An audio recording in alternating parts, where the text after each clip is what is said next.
Hi. If you have ever been to a coffee shop like Starbucks, Collectivo, or Stone Creek, then you have probably heard about fair trade coffee. An article in Foreign Policy by Joshua Keating states, ethical beans are a big business. In 2010, the U.S. imported 108 million pounds of fair trade certified coffee. Fair trade sells you the warm glow in thinking you might make a difference in the life of peasants who are producing the coffee, the workers on the farm, or the co-ops they are part of. While the mission behind fair trade is awesome, I'm going to go over some problems behind the fair trade market that are ethically unfair. Fair trade coffee is based on the notion that you pay a higher price for the product, and in return, the growers go through a certification process wherein they guarantee that they are paying the workers no child labor and that they are bargaining their rights for their workers. In addition, they are members of co-ops, and those co-ops follow democratic principles.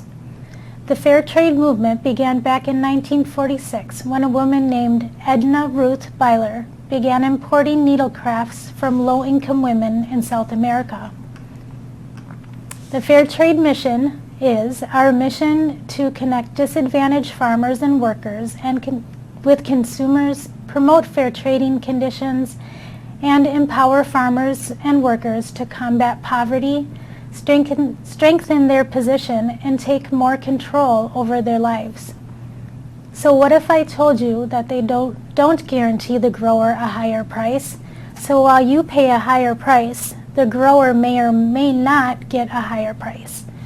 The Fair Trade certification guarantees a minimum price, and for the last 20 years the market has been well over that minimum. The price premiums for fair trade coffee products are next to zero. So in other words, the producer does not get a trickle down from the higher price consumers pay for that coffee. There is a lot of production and not as much consumption, so Supple competes for the market and keeps the price low.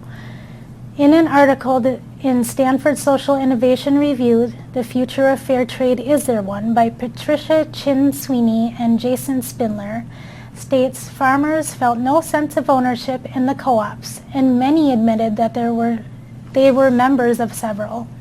The most disconcerting observation was that not a single farmer IDEV spoke with could say that their life had improved financially or otherwise since the arrival of fair trade. So what is another way you can buy your beans ethically? Direct trade.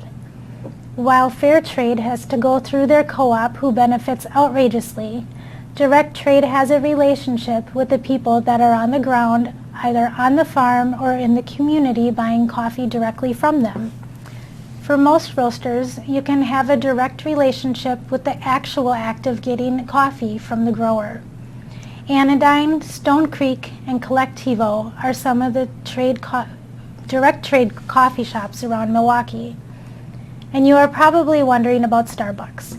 The cornerstone of their ethical sourcing approach to buying coffee is coffee and farmer equity, quote-unquote cafe practices, which was one of the coffee industry's first set of ethical sourcing standards when it launched in 2004. Developed in collaboration with Conservation International, Cafe Practices is a verification program that measures farms against economic, social, and environmental criteria, all designed to promote transparent, profitable, and sustainable coffee growing practices, while also protecting the well-being of farmers, workers, their families, and their communities. In closing, although fair trade has good intentions, their farmers are struggling while the co-ops bank in marketing up sales. Don Wells from Horizons magazine states, "Poor bean quality and flavor is hands down the biggest criticism of fair trade.